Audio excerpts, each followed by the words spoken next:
మీ బంగారం తాకట్టులో ఉందా? విడిపించుకోలేక ఇబ్బందులు పడుతున్నారా? అయితే మీ బంగారాన్ని వెంటనే విడిపించి కొంటాం. గణేష్ గోల్డ్. మీరు సంప్రదించాల్సిన ఫోన్ నంబర్లు 9160-266-916, 8712619507.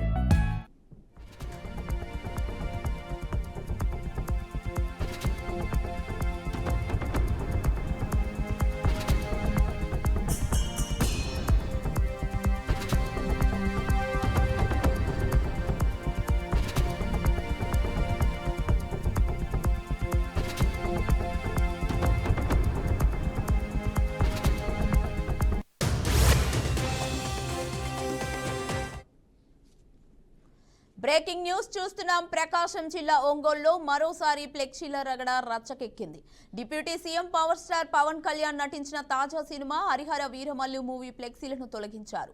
మాజీ మంత్రి బాలినేని శ్రీనివాసరెడ్డి ఫోటోలతో హరిహర వీరమల్లు ఫ్లెక్సీలు ఒంగోలులో ఏర్పాటు చేశారు. బాలినేని ఫోటోలతో ఏర్పాటు చేసిన ఫ్లెక్సీలను మున్సిపల్ సిబ్బంది తొలగించింది. ఫ్లెక్సీల తొలగింపును బాలినేని అనుచరులు తప్పుబట్టారు. మున్సిపల్ అధికారుల అనుమతి ఇవ్వడంతో వివాదం సద్దుమణిగింది. తిరిగి ఫ్లెక్సీలను బాలినేని అనుచరులు యథాస్థానంలో ఏర్పాటు చేశారు.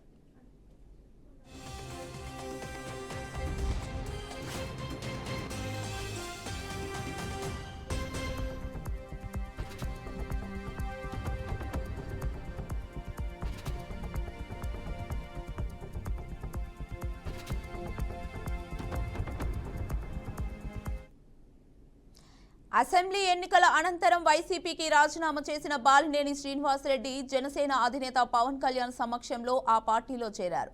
మంగళగిరిలోని జనసేన పార్టీ కేంద్ర కార్యాలయంలో బాలినేనికి పవన్ పార్టీ కండువా కప్పి జనసేనలోకి ఆహ్వానించారు. బాలినేని జనసేనలో చేరికని గత కొంతకాలంగా టీడీపీ జనసేన క్యాడర్ వ్యతిరేకిస్తోంది.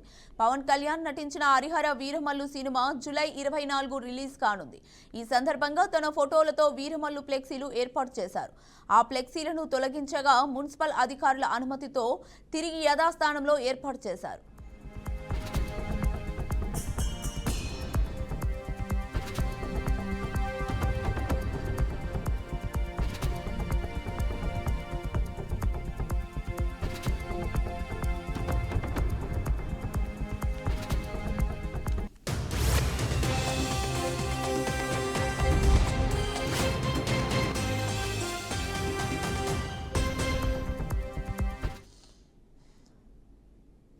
సిద్దిపేటలో రేషన్ కార్డుల మంజూరు పత్రాల పంపిణీలో ఉద్రిక్తత చోటు చేసుకుంది. ఈ కార్యక్రమానికి మంత్రి వివేక్ వెంకటస్వామి, మాజీ మంత్రి హరీష్ రావు, దుబ్బాక ఎమ్మెల్యే కొత్త ప్రభాకర్ రెడ్డి, ఎమ్మెల్సీ యాదవరెడ్డి, ఎస్సీ/ఎస్టీ చైర్మన్ బక్కి వెంకటయ్య పాల్గొన్నారు. పోస్టర్లో దుబ్బాక ఎమ్మెల్యే కొత్త ప్రభాకర్ రెడ్డి ఫోటో లేదంటూ బీఆర్ఎస్ కార్యకర్తలు నిరసనకు దిగారు. దీనికి పోటీగా కాంగ్రెస్ కార్యకర్తలు నిరసన చేపట్టారు.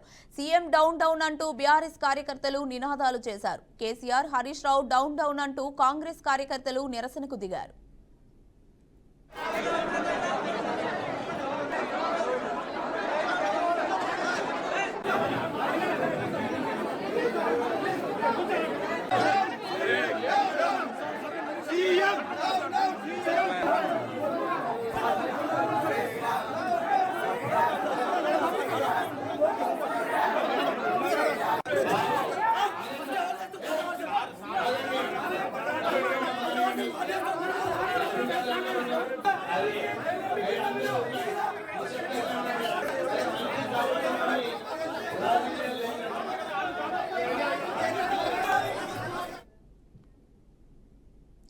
జగిత్యాల జిల్లాలో మాజీ మంత్రి జీవన్ రెడ్డి పర్యటించారు. గత ప్రభుత్వంలో వ్యవహరించినట్లు ఈ ప్రభుత్వంలో కూడా నిబంధనలకు విరుద్ధంగా వ్యవహరిస్తున్నారని జీవన్ రెడ్డి ఆరోపించారు. రాష్ట్రంలో ప్రభుత్వం మారినా జగిత్యాల మున్సిపాలిటీలో మార్పు రాలేదని అసహనం వ్యక్తం చేశారు. కానీ గత బీఆర్ఎస్ పాలన మున్సిపాలిటీగానే కనబడుతోందన్నారు.